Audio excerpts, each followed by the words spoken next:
नमस्कार दोस्तों, मैं एडवोकेट यशवंत यादव। हमारे new channel law advise advocate में आपका स्वागत है। आज हम बात करेंगे, पूरे देश में एक लागू हो गया है नया कानून। सीनियर सिटीजन को बहुत बड़ा झटका लगा है। सुप्रीम कोर्ट का न्यू जजमेंट आया हुआ है। सीनियर सिटीजन है तो सावधान हो जाइए। इस समय तो वैसे भी बच्चे माँ बाप की सेवा नहीं कर रहे हैं, उल्टा उनकी प्रॉपर्टी और पैसों पे उनकी नज़र होती है, उसको अपने नाम पर ट्रांसफ़र करा लेते हैं। ऐसे में मैं सबकी बात नहीं कर रहा हूँ, सभी बच्चों की बात नहीं कर रहा हूँ, कुछ की बात कर रहा हूँ। ऐसा होता है, अगर प्रॉपर्टी है तो ट्रांसफ़र करा लेते हैं। तो उस कंडीशन में ऐसे में माननीय सुप्रीम कोर्ट का यह एक आदेश आया है। उल्टा सीनियर सिटीजन पे यह दोहरी मार है। सुप्रीम कोर्ट के इस आदेश से पूरी तरह से सीनियर सिटीजन एक्ट को ही बदल डाला है। जो हमारे सीनियर सिटीजन एक्ट था, जो उनके लिए अधिकार मिले थे, वही को ही बदल दिया है।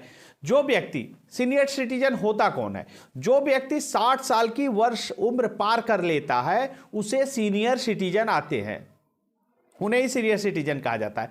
ऐसे में उनके कुछ अधिकार होते हैं, उनके लिए स्पेशल एक्ट भी होता है। उनके लिए स्पेशल एक्ट भी होता है, सीनियर सिटीजन एक्ट। इसका सेक्शन 23, आपकी कोई प्रॉपर्टी, उसको आप अपने बच्चों को ट्रांसफ़र कर रहे हैं, ट्रांसफ़र होने के बाद आपकी वो सेवा नहीं कर रहा है, ट्रांसफ़र होने के बाद आपकी सेवा नहीं कर रहा है। ऐसे में प्रार्थी को अपनी प्रॉपर्टी को वापस ले सकते हैं। इस जजमेंट से एक जजमेंट आया, रमती देवी जो कि एक विधवा थी, उसके पति नहीं थे, 3 बच्चे थे, 2 बेटियां थी, 1 बेटा था। तो 2 बेटियां 1 बेटा था, जिनके पास प्रॉपर्टी, जो रमती देवी के पास प्रॉपर्टी थी, उसमें बच्चों को ट्रांसफ़र कर दिया। जब बच्चों को ट्रांसफ़र किया तो बच्चों का व्यवहार बदल गया। कोई भी बच्चा उनका सेवा नहीं कर रहा था, उनका ध्यान भी नहीं दे रहे थे, पैसे भी नहीं दे रहे थे। ऐसे में रमती देवी ने किया क्या? रमती देवी को लगा कि मेरे साथ तो बहुत बड़ा धोखा हो गया है। फिर वह सीनियर सिटीजन एक्ट के तहत एप्लीकेशन लगाई। सेक्शन 23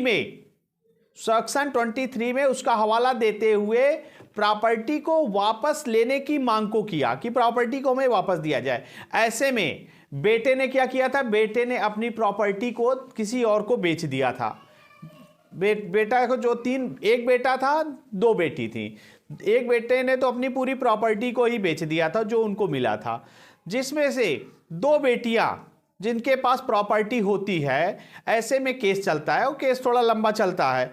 इसके बाद रमती देवी के पक्ष में जजमेंट आ जाता है, लोअर कोर्ट से उनके पक्ष में जजमेंट आ जाता है, तो प्रॉपर्टी रमती देवी को वापस किया जाए।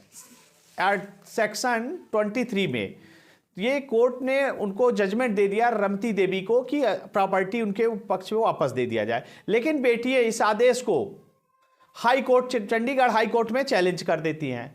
हाई कोर्ट में मैटर को देखता है, रमती देवी के पक्ष में ही फैसला दे देता है। हाई कोर्ट भी मैटर को देखने के बाद रमती देवी के पक्ष में ही फैसला दे देता है कि रमती देवी को प्रॉपर्टी वापस दिलाया जाए। तो रमती देवी सीनियर सिटीजन है, प्रॉपर्टी को मिलनी चाहिए थी, उनको मिलनी चाहिए थी। लेकिन उस बेटियों को क्या होता है, बेटियां 2 जो बेटियां रहती हैं, उन्हें माननीय सुप्रीम कोर्ट में जाती हैं। वहां 2 जज की बेंच पे सुनवाई होती है। और वहां सुनवाई होती है, यहां आदेश देते हैं, रमती देवी ने जब प्रॉपर्टी दिया था उस समय, उस वक्त ये कोई भी कंडीशन नहीं रखी थी, कोई भी कंडीशन नहीं रखी थी। सेक्शन 23 में सीनियर सिटीजन सेक्शन 23 यह कहता है कि आप कोई भी संपत्ति ट्रांसफर करते हैं या गिफ्ट करते हैं तो आपको उसमें कोई विकल्प डालते हैं तो उसको पूरा किया जाएगा।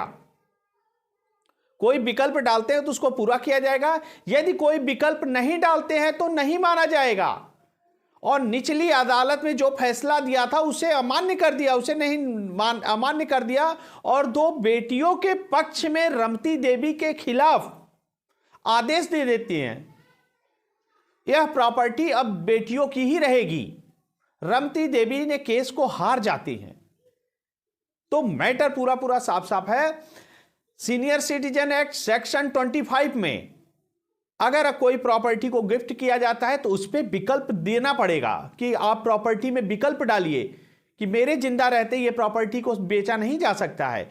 जो विकल्प डालेंगे तो उसका मान्य है। अगर विकल्प नहीं डालते हैं तो वो आपकी प्रॉपर्टी उनकी हो जाती है, उसके बाद उनसे आप वापस नहीं ले सकते हैं। तो इस जजमेंट में यह सीख मिल लेनी चाहिए जो सीनियर सिटीजन है। आपके पास यदि प्रॉपर्टी है तो बच्चों में विवाद न हो, मेरे जाने के बाद प्रॉपर्टी का विवाद न हो जाने के बाद, मृत्यु हो जाने के बाद, इसके लिए गिफ्ट डीड सबसे अच्छा होता है। सबसे होता है जिसमें ज़्यादा पैसे भी नहीं लगते हैं और नाम मात्र की फीस देना पड़ता है और प्रॉपर्टी बच्चों के नाम हो जाती है। यदि ऐसा कर रहे हैं तो समझ जाइए, अगर ऐसा कर रहे हैं आप तो समझ जाइए इसमें कंडीशन डाल दें। यदि आपको डर लगता हो तो कंडीशन डाल दें, जब तक मैं जीवित हूं उसे बेचा नहीं जाएगा, उसे बेचा नहीं जाएगा। वह अगर कोई बेच देता है तो वह मान्य नहीं होगा। यह प्रॉपर्टी बच्चों को उपहार दे रही हूं, बच्चे मेरी सेवा करेंगे, बुढ़ापे में मेरा सहारा बनेंगे, मुझे पैसे की जरूरत होगी तो हमारी आवश्यकताओं की पूरी करेंगे। तो ये चीज आप उसमें विकल्प डालना पड़ेगा। अगर आप डाल देते हैं तो वो मान्य होगा। यदि आप नहीं डालते हैं तो प्रॉपर्टी उनकी होने के बाद कोई कंडीशन अलाउ नहीं होता है। यदि आप सीनियर सिटीजन हैं तो बच्चों पर विश्वास न करें, बच्चों पे विश्वास न करें। अगर गिफ्ट देना ही है तो विकल्प डाल दें। विकल्प डालने पे आपकी ही सेफ्टी रहेगी, आपका ही बचाव है, क्योंकि माननीय सुप्रीम कोर्ट ने यह जजमेंट दिया है और यह जजमेंट देने के बाद सुप्रीम कोर्ट का जजमेंट अपने आप में ही आदेश है, उसको कोई निचली अदालत मान नहीं कर सकती कि उसको न माने। तो उससे सबको मानना पड़ेगा, यह तो आदेश ही है सुप्रीम कोर्ट का, माननीय सुप्रीम कोर्ट का आदेश है और सभी कोर्ट को मानना पड़ेगा।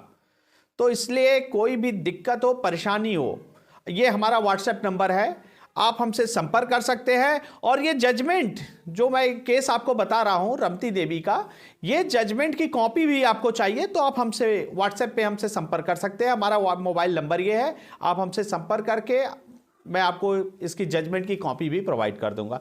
किसी भी तरह की कोई समस्या हो, परेशानी हो तो आप हमसे संपर्क कर सकते हैं। मैं अपनी बातों को खत्म करता हूं। जय हिंद, जय भारत, नमस्कार।